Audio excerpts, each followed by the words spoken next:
Pemirsa, 41 adegan diperagakan para tersangka kasus aborsi dalam rekonstruksi yang digelar polisi di Jalan Raden Saleh, Cikini, Jakarta Pusat kemarin.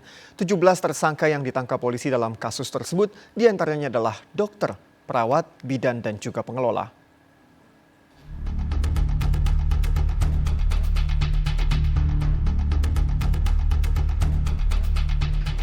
Tujuh belas tersangka kasus aborsi ilegal kemarin menjalani rekonstruksi yang digelar di Reskrimum Polda Metro Jaya.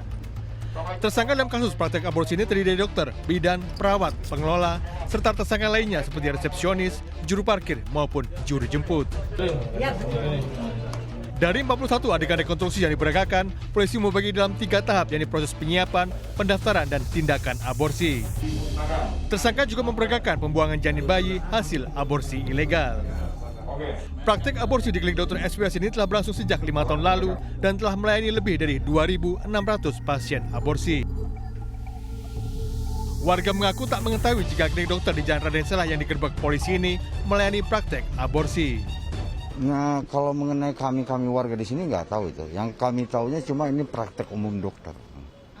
Jadi yang aborsi itu kami sama sekali nggak tahu. Jadi kalau kami tahu mungkin kami lebih dulu membakar tempat ini. Buat apa kampung kami itu dikotori, walaupun saya itu warga lewat doang gitu. Warga pendatang di sini yang mencari kehidupan di sini. Biaya aborsi di klinik Dr. SWS ini bervariasi antara 2 hingga 9 juta rupiah sesuai umur janin. Dalam sehari klinik menerima 5 hingga 7 pasien. Kemudian tahapan ketiga adalah proses di mana hasil aborsi itu akan dilakukan pembuangan janin atau dilakukan pembakaran. Jadi ada 3 tahapan proses yang dilakukan. 17 tersangka dalam kasus aborsi ilegal ini jerat pasal berlapis dengan ancaman hukuman 10 tahun penjara dan denda 1 miliar rupiah.